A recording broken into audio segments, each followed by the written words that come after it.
Hey guys, welcome back to another cult movie review with me, Bo, here on the Film Scene Investigation channel. Thank you so much for checking out this video.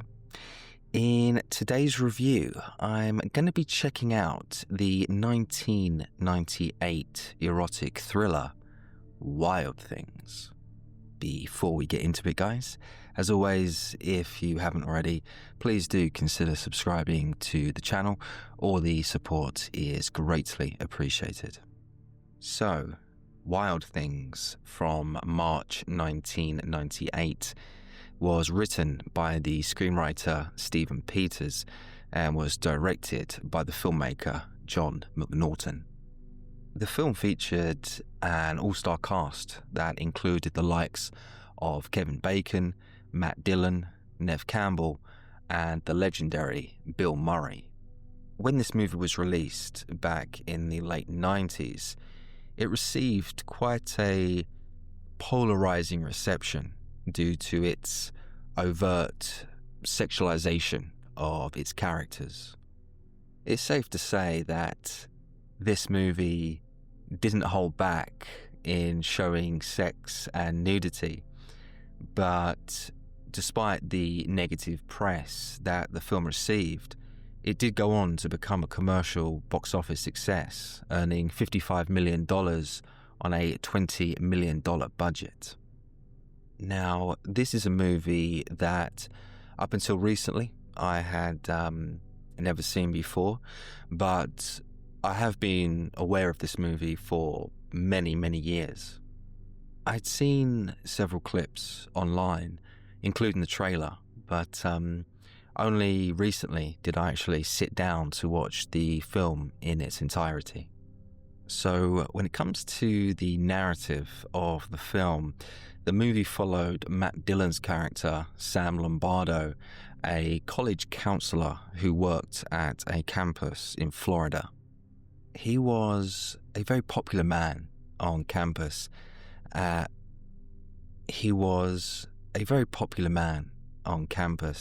Especially with the female students. There was one actually in particular called Kelly Van Ryan, who was played by actress Denise Richards. She was the college princess, the prom queen, the it girl, and she had the hots for Sam. And she did her best to seduce him. She could have got with any guy on campus, any guy that she wanted, but she only had eyes for Sam. He, on the other hand, had zero interest in starting up a romantic relationship with a student, especially since he already had a girlfriend.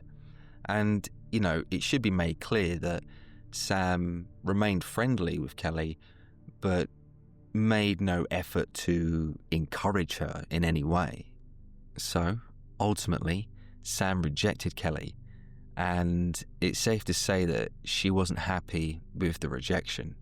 I mean, in her eyes, she was the most desirable woman on the planet, so, how could anyone turn her down? She was not happy at all, and so she ended up making a false accusation against Sam for sexual assault, going as far as telling the authorities and giving her testimony on camera. I mean, an accusation of sexual assault is a very serious matter, but it was made 10 times worse given the fact that Kelly was a student and Sam was a college counselor. News of the assault quickly spread around campus, with Sam becoming an outcast. Even though these were just accusations, nobody wanted to be seen liaising with Sam. I mean, he was suddenly public enemy number one. Neve Campbell's character, Susie, a fellow student at the same college, then became involved as she told police that she too had been sexually assaulted by Sam Lombardo. According to Susie, Sam was a predator. He was a dangerous individual who needed to be locked away. As you can imagine, the case eventually wound up in court with both Susie and Kelly giving evidence on the stand. At this point, things were looking pretty bad for Sam, and even though he was supposedly innocent, the deck was stacked against him. But as the trial commenced, Susie's story was picked apart, and eventually she crumbled on the stand, which led to the trial being dismissed. Her story was picked apart bit by bit, which led her to confess that she and Kelly had made up the whole thing. At last, the truth had prevailed, and suddenly Sam was a free man. No longer was he facing a life behind bars, and I must say, I was happy for him. I mean, both these women did a real number on Sam with their false allegations, but in actuality, we would later find out that all this was a plan.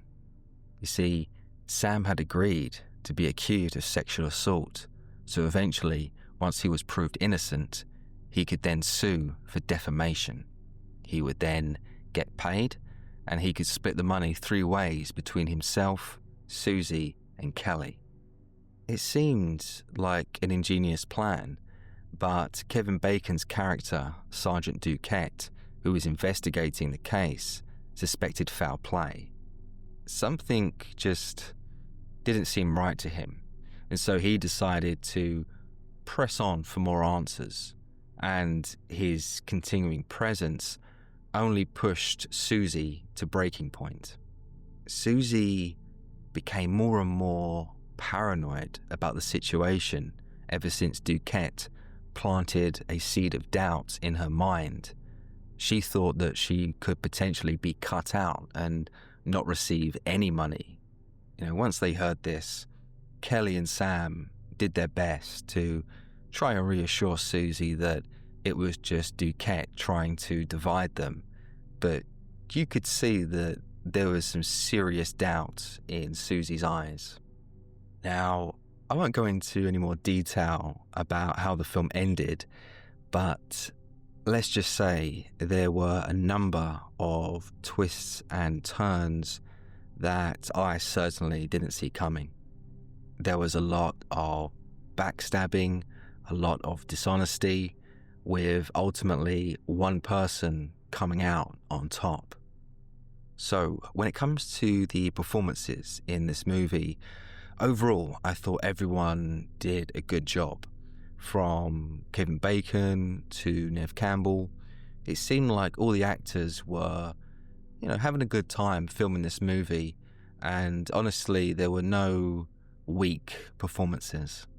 I guess out of everyone, Denise Richards stood out to me the most, playing the promiscuous Kelly Van Ryan. Now, I can't say that I'm all that familiar with her career. I remember reading an article some years ago about her relationship with Charlie Sheen, but she's never really been on my radar. So going into this movie, I didn't really know what to expect from her. Was she a good actress or wasn't she? But after watching the movie, I can honestly say that she did a great job, especially holding her own against some pretty established actors. I thought actor Matt Dillon was perfect in the role as the egotistical, smarmy college counselor Sam Lombardo. This guy really thought he had everyone fooled. He thought he was 10 steps ahead of everyone, but eventually he got what he deserved. I guess I was most impressed with the actor Bill Murray, who played Sam's lawyer, Kenneth Bowden. Now, when Murray first showed up on screen, I'm going to be completely honest and say that I was a little apprehensive. And the reason for that is simply because, Murray is so synonymous with his comedy roles. Seeing him pop up in Wild Things, it kind of made me question the casting. Bill Murray playing a lawyer in an erotic thriller Wouldn't have been my first choice, but to my surprise, he nailed it. Especially in the courtroom sequence where we saw Bill Murray's character pick apart Susie's story. I mean, yeah, he really showcased his acting chops there, and yeah, I was impressed.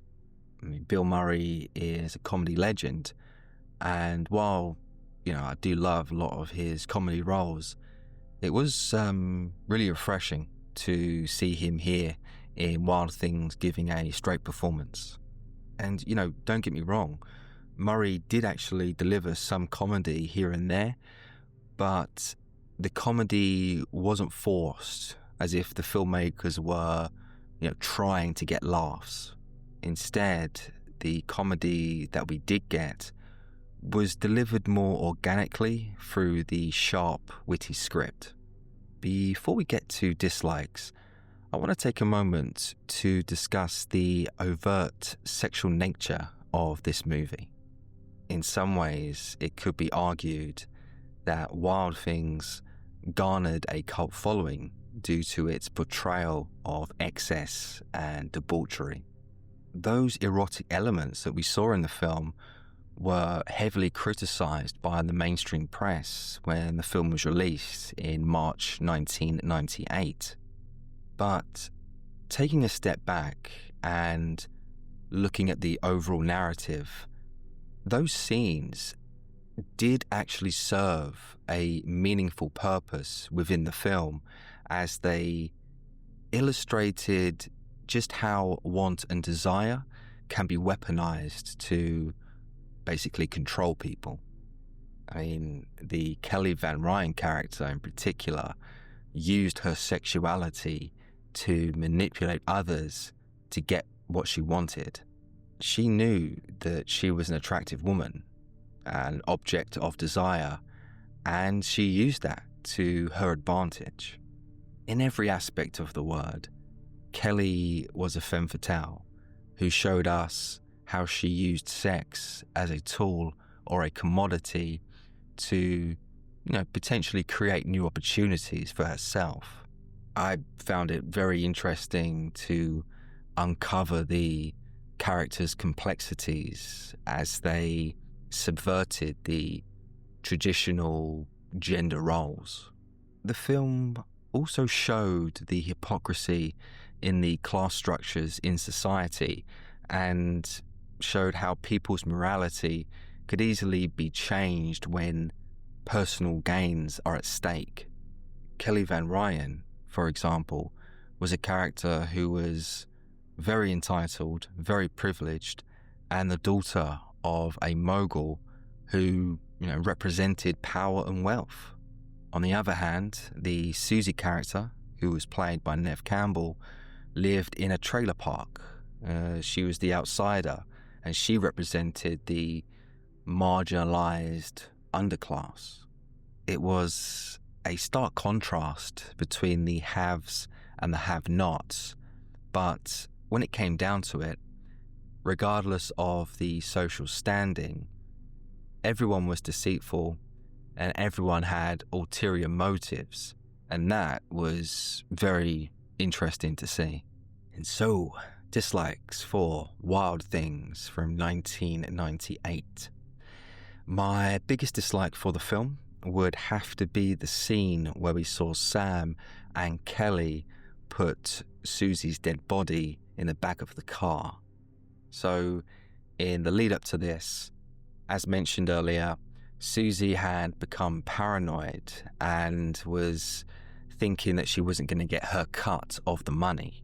She became a nuisance, and eventually Sam and Kelly decided that they needed to get rid of her. So, in a way, Susie was justified in her paranoia, as eventually she was going to be cut out. While I have no issue with the plot twist itself, once we saw Susie re-emerge at the end of the film, not dead, did make me then question the death scene that we saw earlier on in the film. You see, there was a specific shot of Susie's face wrapped up, supposedly dead. But if Susie wasn't actually dead, then how did she survive being taped up like that? I mean, this was a plan set by Susie and Sam. They were actually double-crossing Kelly, and she had no idea what was going on. She just went along with it and presumed that Susie was dead. Sam had to make the dead body look authentic, so he decided to wrap the body up head to toe, leaving no air to breathe. So, yeah, how did Susie survive when she was playing dead? I mean, it just didn't make sense. It was a plot hole, but it was made far worse once I saw that close-up of Susie's face. It gave the impression that she was legitimately dead. And, I understand this was a misdirect, but yeah, looking back, it just didn't work in practice. I mean, that shot in particular, that close-up of Susie's face, should absolutely have been removed from the final cut. You're watching the movie and you just assume that Sam has killed Susie and she's dead. But once she returns at the end of the film, unscathed, then you start going back and asking questions. And it was just a plot hole that really bothered me. For a film with such a clever premise, I thought that scene in particular was poorly executed. And so, ratings for Wild Things from 1998. I'm going to be rating this movie a 6 out of 10. With its blend of dark humor and eroticism, Wild Things was indeed an entertaining thriller and a movie that I do recommend.